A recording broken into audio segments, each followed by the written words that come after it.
yang paling fenomenal adalah bagi Aceh, khususnya Aceh Utara, ada beberapa kabupaten di Aceh, adalah pencabutan DOP, daerah operasi militer pada saat Habibie menjadi presiden. Dan itu dicabut dan diumumkan oleh Wiranto pada saat itu sebagai Panglima TNI di Pendopo Aceh Utara. Dan itu sesuatu yang luar biasa. Kebetulan selanjutnya Habibie juga memberikan peluang untuk dibentuknya tim pencari fakta korban DOM di Aceh. Salah satunya adalah Aceh Utara juga, dibuatlah sebuah tim yang nama tim pencari fakta korban DOM, yang di dalamnya ada LSM, ada tokoh masyarakat, dan banyak lagi. Kebetulan pada saat itu saya juga sebagai wakil ketua tim pencari fakta itu, yaitu TPF. Sesuatu yang berlanjut lagi dari Habibie itu adalah ketika TPF dari pusat, tim pencari fakta dari pusat turun ke Luxmawe dan melakukan pertemuan di gedung DPRK Luxmawe, Aceh Utara, pada saat itu Aceh Utara, ada sesuatu yang sangat luar biasa, masyarakat bisa menyampaikan keluh kesahnya operasi militer di Aceh.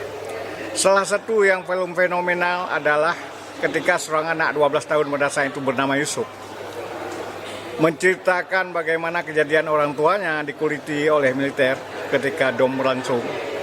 Dan pada saat itu semua ruangan riuh dan terkejut, terdiam, hening seketika. Setelah itu Habibie mengambil inisiatif menyekolahkan anak itu sampai sarjana. Anak ini kebetulan berada di Luskon, yaitu Desa Tring Pantang. Kalau ditanya ke saya, kemana dia sekarang tidak tahu. Tapi ada satu lagi hal yang sangat mengejutkan bagi Habibie dan memberikan peluang. Pada saat itu ketika TPF dibentuk, dibuka peluangnya korban DOM menjadi pegawai negeri sipil. Sehingga kami hampir mendata korban DOM menjadi pegawai negeri sipil hampir lebih kurang 2.000 orang. Yang menjadi korban DOM yang dijadikan pegawai negeri yang sekarang mungkin sudah menjadi kepala dinas, kepala bagian yang luar biasa. Saya kira itu sesuatu yang fenomenal, yang luar biasa ketika Habibie menjadi presiden. Apakah itu korban DOM yang menjadi PNS di seluruh Aceh atau hanya untuk Aceh Utara? Seluruh Aceh, tapi bagi kami kan merekrutnya di Aceh Utara saja. Aceh Utara itu sebelum pemekaran Birun, belum pemekaran Luxmawe, itu lama sekali. Dan itu Aceh Utara kan dari Pantai Labu sampai Pulau Mane. Sampai Samalanga. Dan sampai Samalanga. Oleh karena itu kita hanya melakukan itu. Tapi ada Aceh Timur, ada Aceh Barat, di mana konflik-konflik yang berat di Aceh, itu terjadi penerimaan pegawai DOM. Ya. Kalau misalnya di sektor pembangunan ekonomi, apa yang paling nampak dari program Habibie? Karena pada saat itu kita keluar dari konflik, dan Indonesia lagi susahnya ekonomi, 98. Memang secara ekonomi tidak ada sesuatu yang real yang ada di ingatan saya. Karena setelah kita keluar dari gerbang kehancuran DOM, kita memasuki konflik baru. Sehingga tidak terlihat, walaupun pada saat itu sudah ada Exxon, sudah ada PT Harun, sudah ada PIM yang terus bertahan.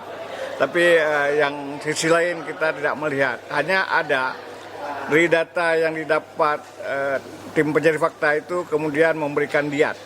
Bantuan kepada korban-korban DOM itu ada yang berupa diat. Ada hal lain yang Bang Yusuf ingat tentang Habibie, khususnya terhadap Aceh? Saya kira selaku Habibie, karena Habibie tidak begitu lama, tetapi paling berjasa dalam hal-hal itu saja. Selebihnya saya tidak tahu apa ada efek daripada kekuasaan yang beliau pegang. Di antara seluruh presiden Indonesia yang ada, mana yang lebih besarnya terhadap jasanya terhadap Aceh? Saya kira karena Habibie tidak begitu panjang kekuasaannya, ada Gus Dur yang mengangkat orang Aceh menjadi penasihatnya, ada pembangunan di Gus Dur, ada SBY, tapi hampir merata, tetapi tidak ada yang lebih besar. Konflik itu terjadi juga karena tidaknya besar perhatian pusat terhadap Aceh. Oke, khusus kepada Aceh apa yang paling Yang Aceh kita ingat ketika tahun 99 beliau ke Aceh, membawa banyak sekali menteri yang terkait di sini, kemudian sampai membentuk tim penasihat khusus tentang kasus Aceh yang terdiri dari berbagai elemen masyarakat, ada 11 atau 9 orang, saya tidak terlalu ingat.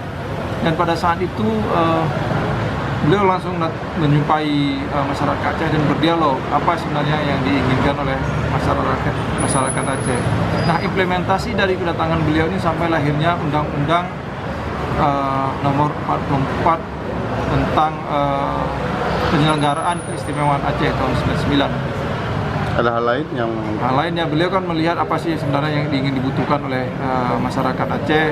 Jadi Pak Habibie ini melakukan pendekatan kemanusiaan dalam penyelesaian kasus Aceh Hasan dengan melepaskan tahanan politik yang dulu ditahan tanpa dengan proses peradilan yang sebenarnya.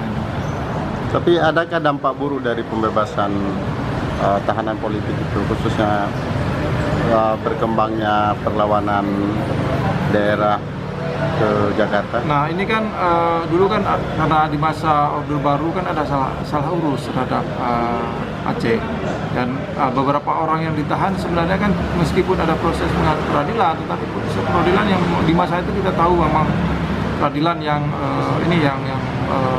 tidak adil yang sesungguhnya, karena ketika masyarakat Aceh menuntut keadilan, proses itu kemudian tuntutan itu kemudian dianggap sebagai separatis, ada tokoh-tokoh politik yang ditangkap dan kemudian dijebloskan ke dalam penjara. Saya kira ini bukan dampak selalu ada, meskipun tidak selalu bisa dikatakan dampak buruk ya terhadap semangat perlawanan. Memang pada saat itu sempat terjadi gejolak bersenjata di Aceh yang kemudian bisa diredam dengan perjanjian perdamaian.